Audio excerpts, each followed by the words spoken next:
নমস্কার, সবাইকে অজস্র শুভকামনা, সবাইকে স্বাগত জানাচ্ছি আজকের এই শরণাগত অনুষ্ঠানে এবং সবাইকে শুভ সকাল। সত্যি সত্যি একটা খুব বিপর্যয়ের মধ্যে দিয়ে গেলাম আমরা। আমাদের কেবলমাত্র যে কলকাতা এবং তার সন্নিহিত অঞ্চলের কথা বলছি না, সামগ্রিকভাবে পশ্চিমবঙ্গ সেটা একটা খুব বড় বিপর্যয়ের মধ্যে দিয়ে গেল। প্রকৃতি ফুঁসে উঠল, প্রচন্ড হাওয়া, যে সমস্ত জায়গায় নদী আছে সেই সমস্ত জায়গায় ফুঁসে উঠল নদী।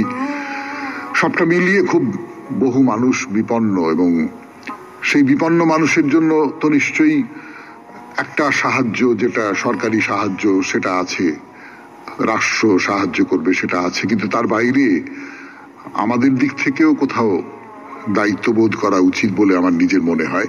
সেই আবেদন আমি আপনাদের কাছে রাখলাম।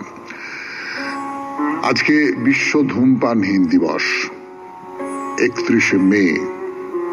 ধূমপান স্বাস্থ্যের পক্ষে খারাপ, এ কথা আমরা সবাই জানি, কিন্তু তা সত্ত্বেও নেশা ত্যাগ করতে পারি না। সেই কথা মনে করিয়ে দেওয়ার জন্য আজকে বিশ্ব ধূমপানহীন দিবস, এবং আজকে ত্রিলোচনাষ্টমী ও কামাত্রিলোচন পূজা। 92.7 বিগ এফএম এ শরণাগত অনুষ্ঠানে এইবার বেনি মাধবশীলের পঞ্জিকা অনুযায়ী আজকের দিনটার কথা বলি। আজকে 17ই জ্যৈষ্ঠ 1431, ইংরেজির 31শে মে 2024, শুক্রবার। সূর্যোদয়ের সময় ভোর 4:56, সূর্যাস্তের সময় সন্ধে 6:14। আজকে অষ্টমী, নক্ষত্র শতভিষা। জন্মে কুম্ভ রাশি, শূদ্র বর্ণ, মতান্তরে বৈশ্য বর্ণ, রাক্ষসগণ। সকালবেলা 5:38 গতে নরগণ, রাত্রি 10:25 গতে মীন রাশি, বিপ্রবর্ণ। আমাদের হোয়াটসঅ্যাপে চিঠি পাঠাবার নাম্বার 9831922927। চিঠির গোড়ায় অতি অবশ্যই SG লিখতে হবে। সে তো আপনারা সকলে জানেন, আপনারা চিঠি লেখেন, আপনাদের চিঠিতে সম্পন্ন হয়ে ওঠে আমাদের এই শরণাগত অনুষ্ঠান, আমাদের সবাইকার এই শরণাগত অনুষ্ঠান। তো এবারে আজকের অনুষ্ঠান সম্পর্কে বলি। প্রথমে আপনারা জানেন পুরাণ চিরন্তনে কলির কথা বলছি আমরা। নল রাজাকে কিভাবে কলি বিপর্যস্ত করে দিয়েছিল সেই কথা বলেছি, প্রায় বলেছি, একটা দুটো কথা বাকি রয়েছে। সেই কথাগুলো আপনারা জানেন। কিছুদিন আগেই নল এবং দময়ন্তীর উপাখ্যান আপনাদের শুনিয়েছিলাম। এটা খুব ছোট করে কলির দিক থেকে সেই কাহিনী বলেছি আপনাদের। তারপরে স্বামী বিবেকানন্দের রচনা থেকে পাঠ, রচনার নাম প্রেমের ধর্ম। প্রেমের ধর্ম পাঠ করবার পর প্রেমের ঠাকুর শ্রী রামকৃষ্ণ পরমহংসদেবের কথামৃত থেকে পাঠ করব। তারপর আপনাদের চিঠিপত্রের উত্তর, এবং শেষে বাইরে দূরে। 92.7 বিগ এফএম এ শুনছেন শরণাগত। আমি আছি আপনাদের সঙ্গে, আপনাদের সৌমিত্র বসু। ফিরে আসছি, একটু গান শুনে নি। 0.7 বিগ এফএম এ শরণাগত অনুষ্ঠানে। তো যেটা বলছিলাম এর আগের দিন, যে কথাটা বলে শেষ করেছিলাম, যে ষণ্ড, বৃষ, এই বৃষের রূপ ধরে কলি পুষ্করের পেছনে পেছনে যাচ্ছেন। পুষ্কর পাশা খেলায় নলকে হারিয়ে দেবেন এবং তার সর্বনাশ করে দেবেন, সোজা কথায় বলতে হয়। তো এই যে বৃষ তো হচ্ছে ধর্মের প্রতীক। এর যে তাৎপর্যটা, যেটা বলছিলাম আমি আপনাদের, যে অধর্ম আসলে ধর্মের বেশে এসে ছাড়খাড় করে দেবার চেষ্টা করে। যে লোকটা খুব খারাপ মতলব নিয়ে আপনার সঙ্গে আলাপ পরিচয় করছে, বন্ধুতা করছে, সে কখনো তার খারাপটা তো দেখাবে না আপনাকে।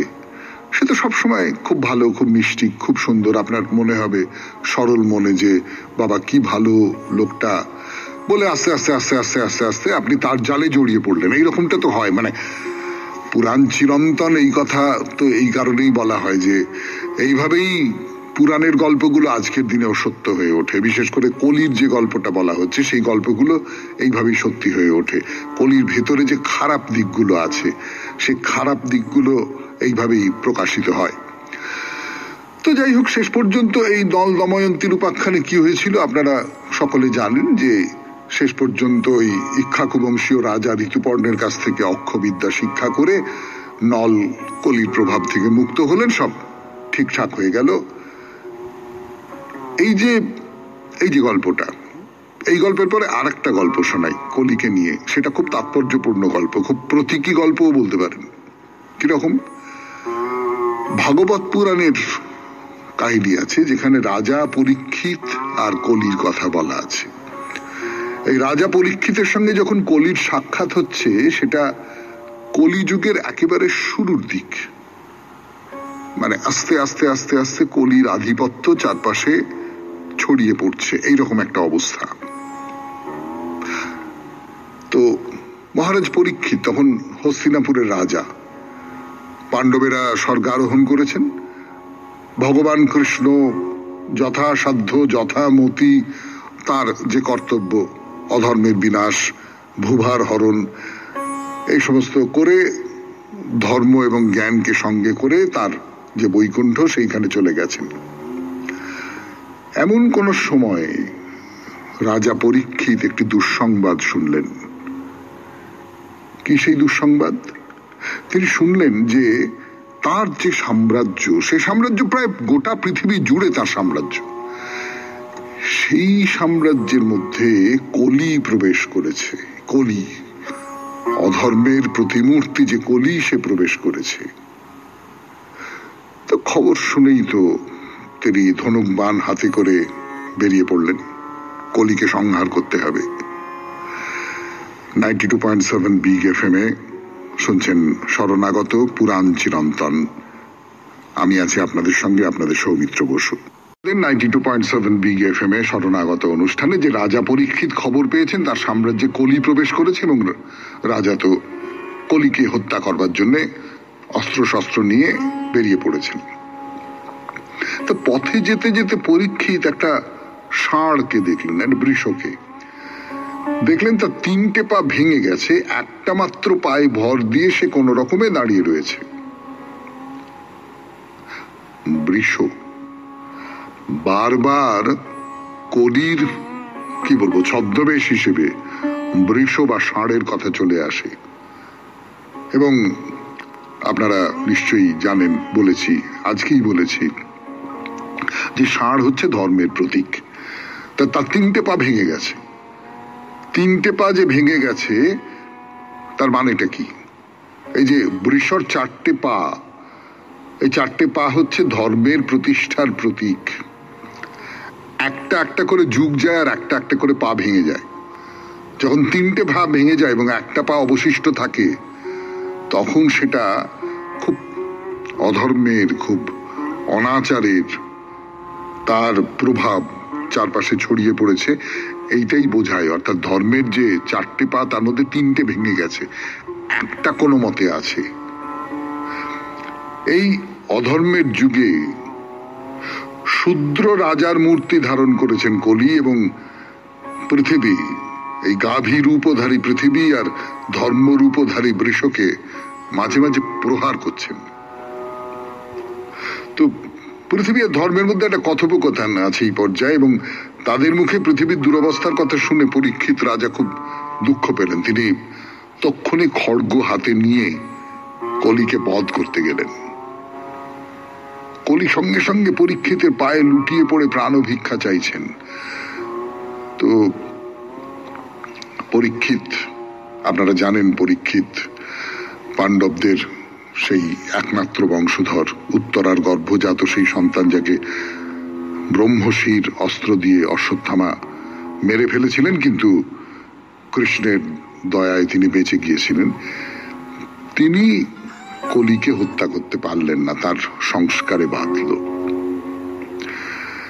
92.7 বিগ FM এ শরণাগত অনুষ্ঠানে আজকের মতো শেষ করছি পুরাণ চিরন্তন। এরপরে কলি আর পরীক্ষিতের কি হলো সে কথা বলবো আগামীকাল।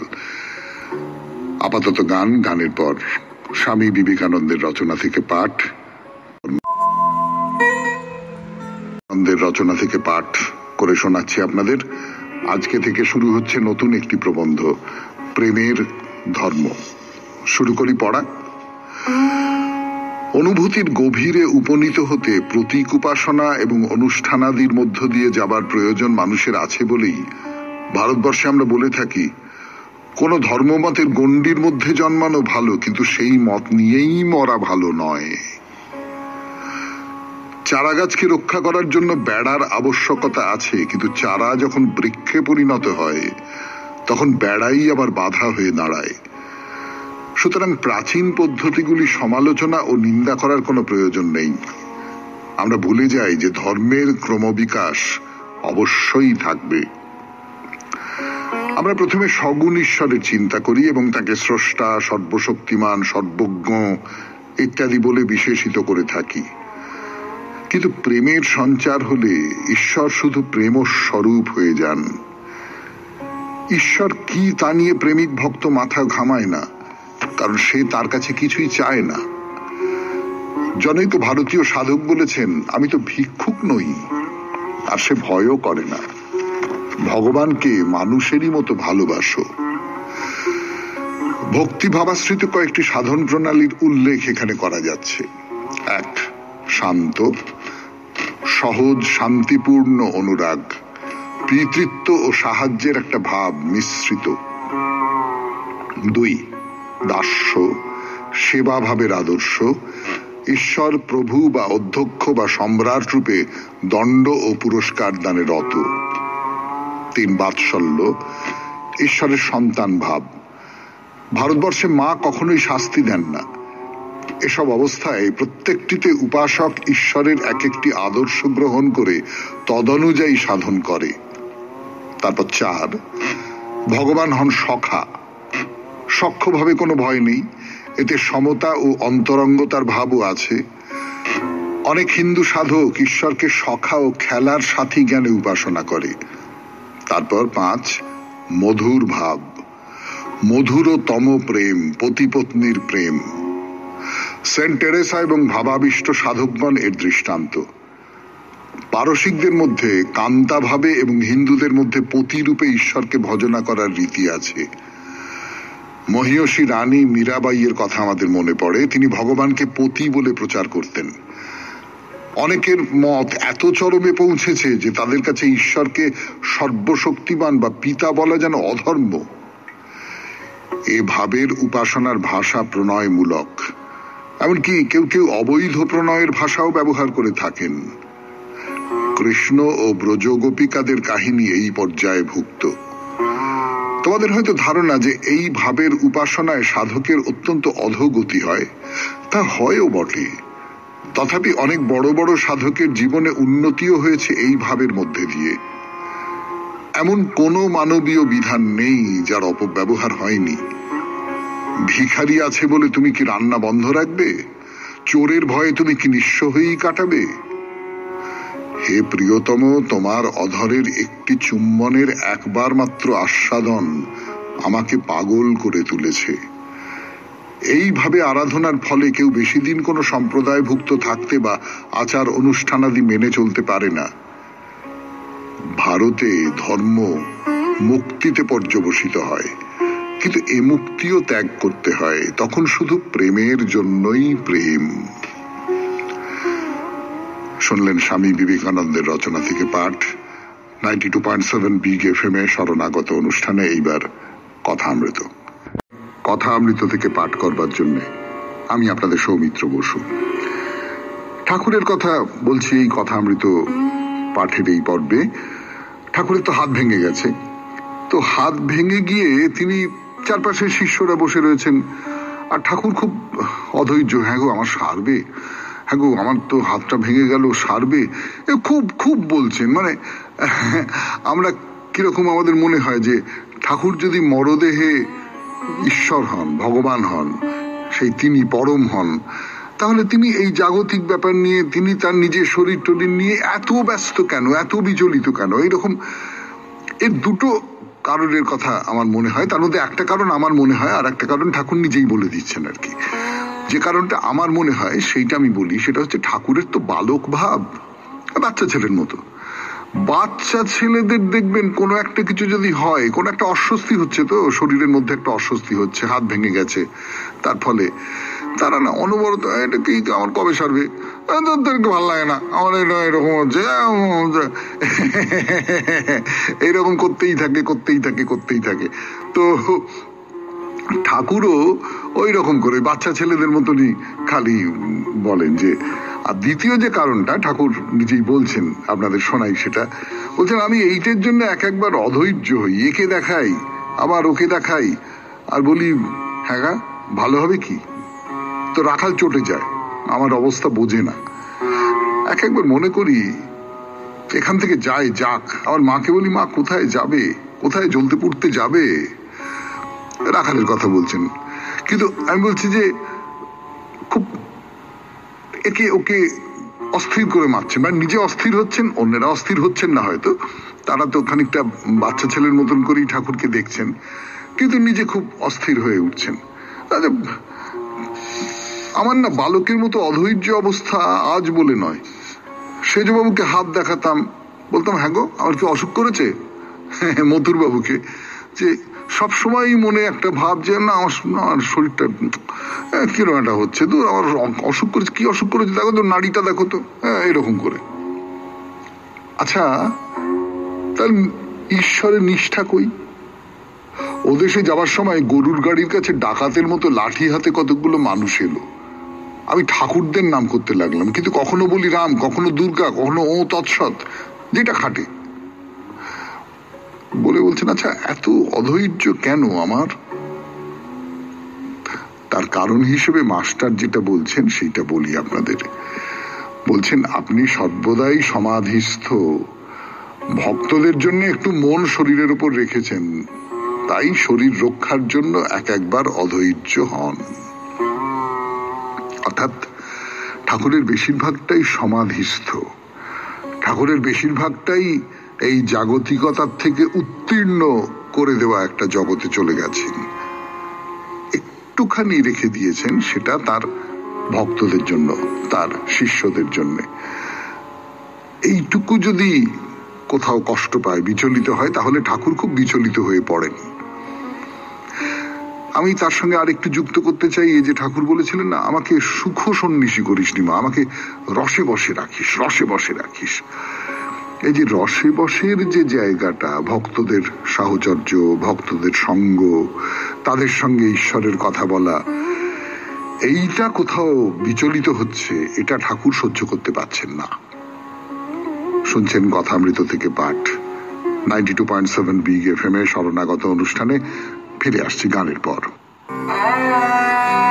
এবারে ঠাকুর মাস্টার মশাইয়ের যে ব্যাখ্যাটা সেইটা শুনে বললেন হ্যাঁ একটু মন আছে কেবল শরীরে, আর এই ভক্তি ভক্ত এই সমস্ত নিয়ে থাকবার জন্য একটু মন আছে শরীরে, তার বাইরে সমস্তটাই চলে গেছে।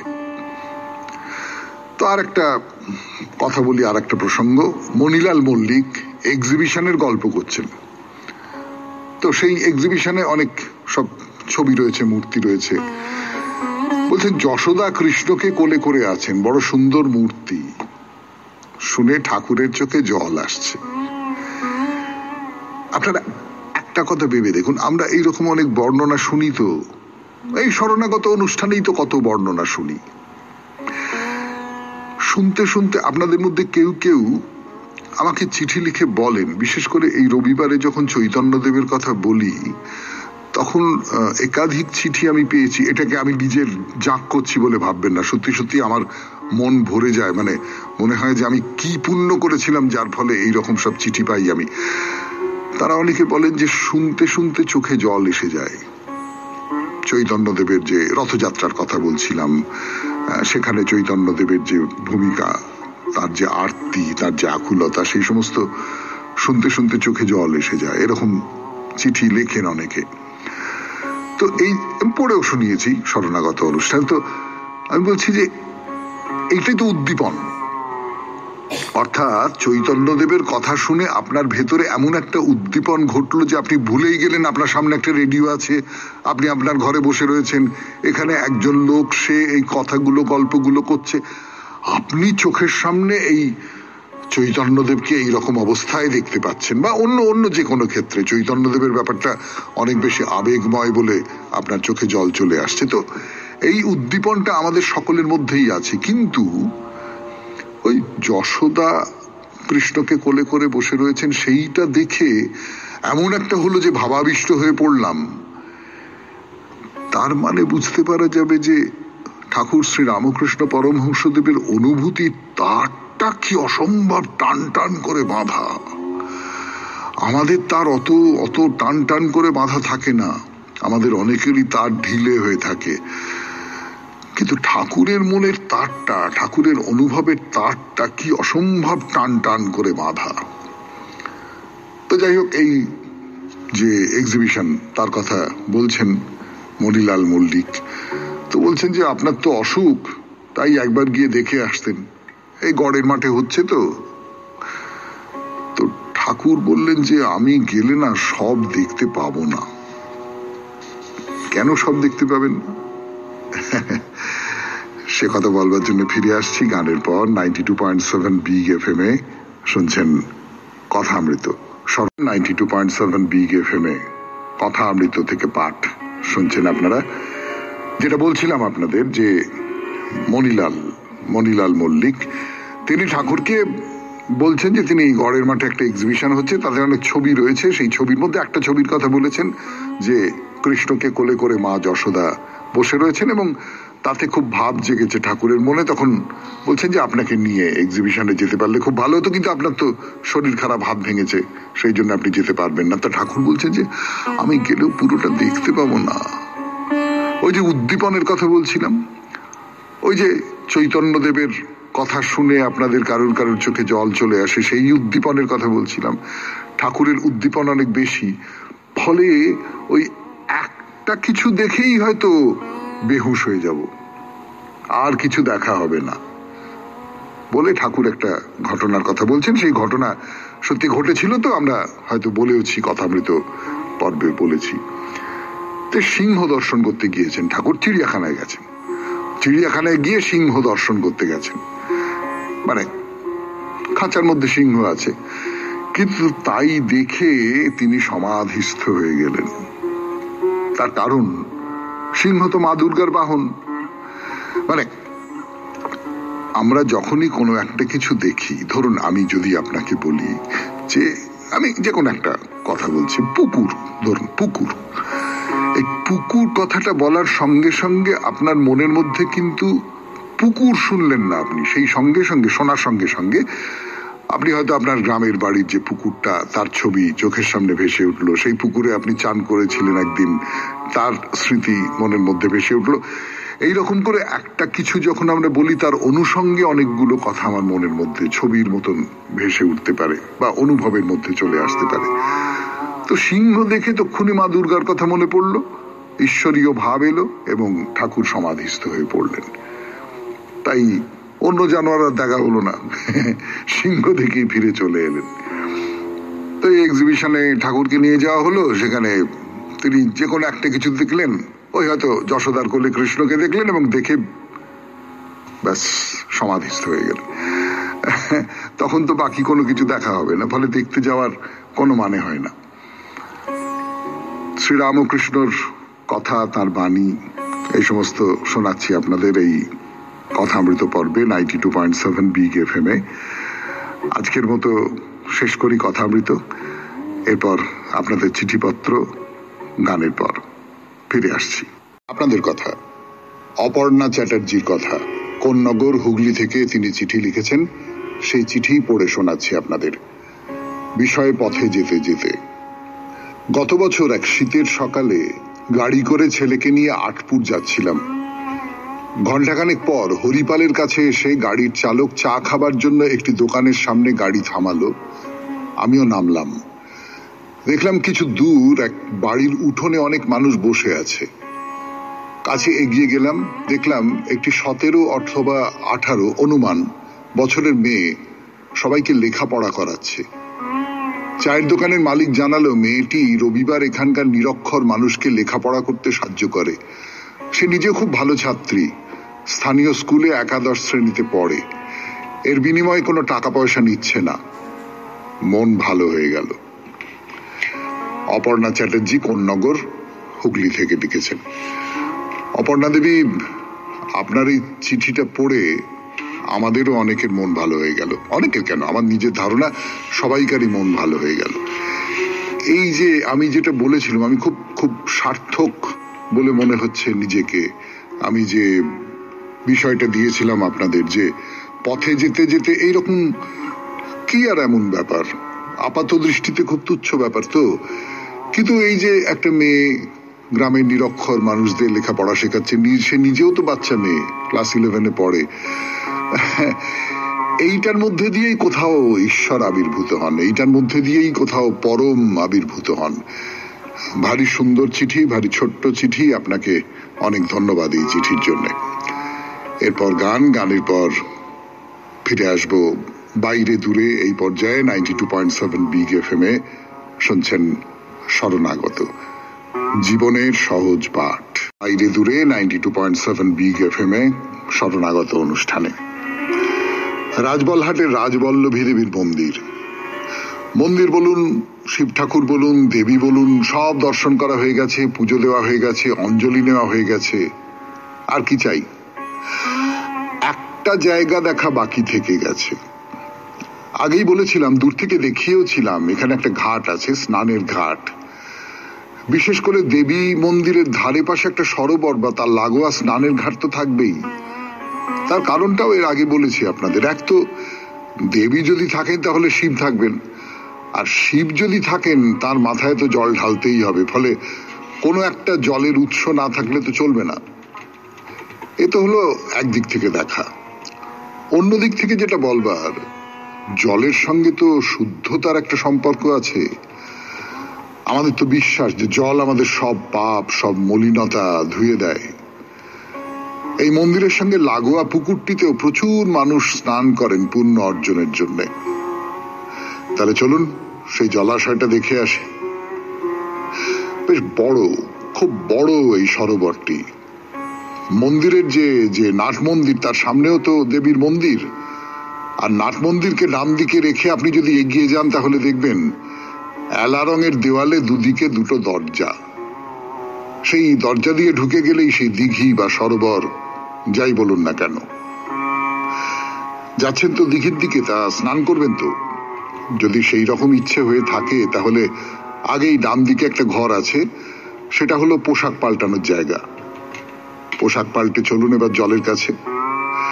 বিরাট পুকুর, বিরাট, খুব বড়, চৌকো, দুটো ঘাট রাখা আছে, অর্থাৎ স্নানের জন্য যারা আসছেন তারা কিছুটা খোলা ফাঁকার মধ্যেই যাতে স্নান করতে পারেন, একসঙ্গে একটা ঘাটে যাতে ভিড়, ধাক্কাধাক্কি এসব না হয়। এটা খুব লক্ষ্য করার মতো না যে এই যে রাজবল্লভী দেবীর মন্দিরের যারা দায়িত্বে আছেন তারা সত্যি সত্যি খুব ভেবে চিনতে তাদের দায়িত্ব পালন করছেন। অনেকগুলো ক্ষেত্রে তার প্রমাণ পাওয়া গেল। স্নান হলো, স্নানের পরে একটু খিদে খিদে পাচ্ছে নিশ্চয়ই। ভোগ এতক্ষণে বিতরণ করা শুরু হয়ে গেছে। সেই ভোগ যেখানে বিতরণ করা হচ্ছে, যেখানে আমাদের ভোগ গ্রহণ করবার ব্যবস্থা, চলুন এবার সেইখানে যাওয়া যাক। আমরা আপাতত আছি 92.7 বিগ এফএম-এ শরণাগত অনুষ্ঠানের বাইরে দূরে। এই পর্যায়ে ফিরে আসছি গানের পর। 92.7 বিগ এফএম-এ আপনারা শুনছেন রাজবলহাটে রাজবল্লভী দেবীর মন্দিরের কথা। ভোগ প্রসাদ খাওয়া মানে একেবারে পংক্তি ভোজনের ব্যবস্থা। প্রচুর লোকজন আছেন না, সে তো থাকতেই হবে। দলে দলে এই মানুষ এই মন্দিরে আসেন, তো সবাই বসেছেন কোথায় বলুন তো? এর আগের দিন বলেছিলাম না, একতলা একটা বাড়িতে ভোগ রান্না হয়, সেখান থেকে একটা দালান ধরে ভোগ চলে যায় মায়ের মূর্তির কাছে। সেখানে আগে মা ভোগ গ্রহণ করেন, সেই কৃত্য বা রিচুয়াল পালন করা হয়ে গেলে তারপরে আমাদের খাওয়া। আর যেটা বলবার কথা, যে ভোগ ঘর থেকে ভোগ সামগ্রী দেবীর কাছে যাচ্ছে, সেই পুরো রাস্তাটা কাপড় দিয়ে ঢাকা। অর্থাৎ এই ভোগ যে কিভাবে দেবীর কাছে যাচ্ছে তা বাইরের আমজনতার পক্ষে জানা সম্ভবই নয়। কেন এরকম? অন্যান্য অনেক মন্দিরে দেখেছি, আমার এক্ষুনি মনে পড়ে গেল পুরীর জগন্নাথ মন্দিরে সকলের সামনে দিয়েই তো ভোগের যে সমস্ত খাবার দাবার সব নিয়ে যাওয়া হয়। কিন্তু এখানে হয়তো আমি জানি না, একটা কোনো আমাদের সংস্কার কাজ করছে যে সকলের চোখের সামনে দিয়ে যদি ভোগ নিয়ে যাওয়া হয়, মানে সকলেরই খিদে পেয়েছে, তারা ক্ষুধার্ত, তারা দেখবেন সেই ভোগ নিয়ে যাওয়া হচ্ছে, তাদের দৃষ্টি খিদে বলেও তো একটা ব্যাপার আছে, তাতে করে হয়তো ভোগ এঁটো হয়ে যাবে, সেই জন্যে তাদের চোখের আড়াল দিয়ে ভোগ নিয়ে যাওয়ার ব্যবস্থা, এবারে কাপড় ফেলে দেওয়া হয়, তারপর হয়ে গেলে কাপড় তুলে নেওয়া হয়, এইরকম একটা ব্যাপার।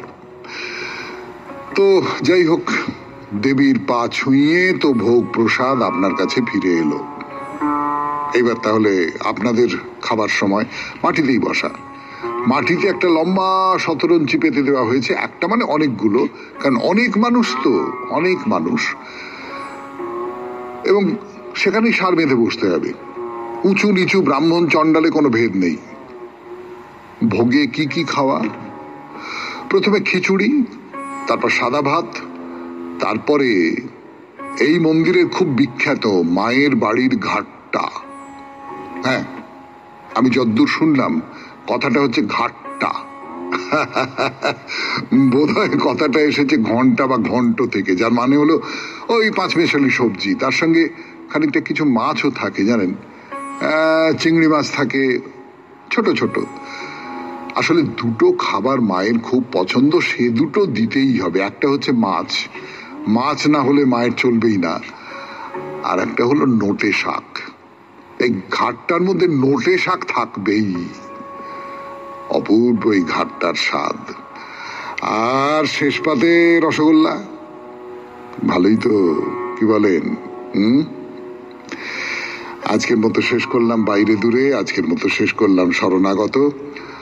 আমাদের হোয়াটসঅ্যাপে চিঠি পাঠাবার নাম্বার 9831922927, চিঠির গোড়ায় অতি অবশ্যই SG লিখতে হবে।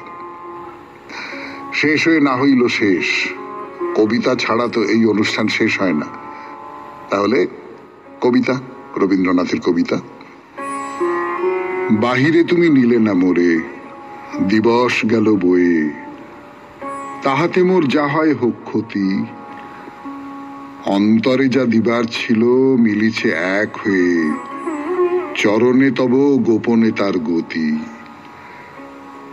লুকায়ে ছিল ছায়াতে ফুল, ভরিল তব ডালি, গন্ধ ভরা বন্দনাতে দিয়েছি ধূপ জ্বালি। প্রদীপ ছিল মলিন শিখা, ধোঁয়াতে ছিল কালি, দীপ্ত হয়ে উঠেছে তার জ্যোতি। বাহির হতে না যদি লও পূজার এই ডালি, চরণে তব গোপনে তার গতি। না হয় তুমি ওপারে থাকো, এপারে আমি থাকি, নীরব এই নিরস মরুতীরে। অন্ধকারে সন্ধ্যা তারা নয়নে দেয় আঁকি, সুদূর তব উদার আঁখিটিরে। ব্যথায় মম তোমারি ছায়া পড়িছে মোর প্রাণে, বিরহ হানি তোমারি বাণী মিলিছে মোর গানে। অলক্ষ স্রোতে ভাবনা ধায় তোমার তটপানে, এপার হতে বহিয়া মোর নতি। যে বিনা তব মন্দিরেতে বাজেনি তানে তানে, চরণে তব নীরবে তার গতি। খুব ভালো থাকবেন, আনন্দে থাকবেন। নমস্কার। সবাইকে অজস্র শুভকামনা।